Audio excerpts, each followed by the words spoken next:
We're back at 2:25. For high school seniors, good news. You got into college.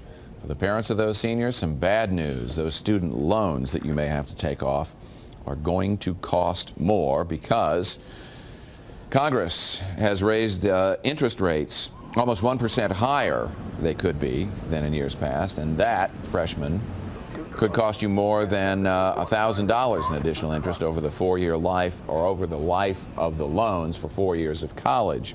Joining us with more on the rising cost of student aid, Martin Smith, one of our friends from Wealthcare Financial Group. Good to have you here. Good to be back. Thank you. A number of things fueling this, not the least of which is that these have been very inexpensive loans in the past, and there are a lot of people, particularly in Congress, who are saying, hey, wait a minute, we want to encourage kids going to college, we want to help them do that, but these loans are pretty cheap. Maybe they can be paying a little bit more. Well, they will be paying more now as a result. Yeah, they're going to be paying on average about 80 basis points more, and that equates to about $46 more per $10,000 that they borrow on an annual basis. And you're talking about over a 10-year period now, because these loans are pegged to the 10-year. That's the length of the loan, the payback, yeah. Right. So as a result of that, what we're going to see probably is it get a little bit worse because interest rates are set to go up in the future. And you think about it, in the last, year or two, about 7 million undergraduate students in the year 2012 through 14 has taken out Stafford loans, subsidized loans.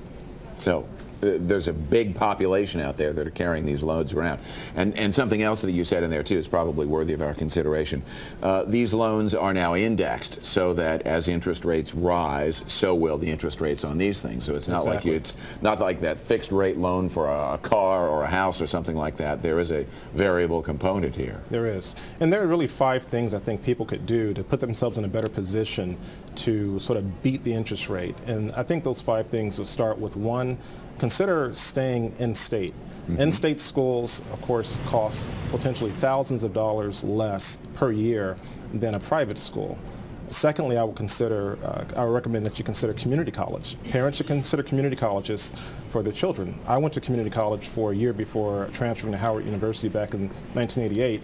However, if you think about it, you can take the same classes at a community college at a fraction of the cost, and the students are going to save money on room and board because they're going to be at home. So just that alone, community college, staying in state, is going to be a tremendous help to beating that interest rate. You hit on a couple of things there that I think a lot of people, the notion is that the kid goes to college and they go away to college, wherever it is.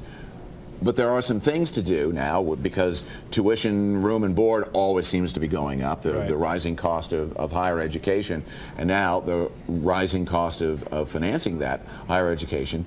Consumers need to be a little more vigilant and a little more creative in how they spend their money, if you will. Right. And on that note, also, I would say work the web. You can work the web. Online enrollment is up 30% in the last 3 years. About 54% of parents prefer that their children take some courses online.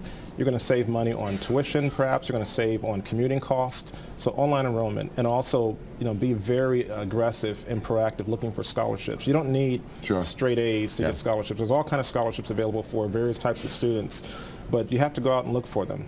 And lastly, I would say is focus on 4. You notice most students that go into school thinking 4 years, sometimes they come out in 5 years. So there's no better way to blow a college budget than to have to spend an extra year or semester or later in college. And I can just say from personal experience, I have a freshman who just got back from class a short time ago. The reason that we picked the school we did is that they, from the moment we walked in there for the welcome to the Longwood campus, was we aim to get your kid done in 4. And I think that's probably pretty smart marketing, particularly with the cost of education and financing going up. Great stuff. Thank you so much. Thank you for having us, as always. Martin Smith is with Wealthcare Financial Group. We look forward to his expertise when he joins us.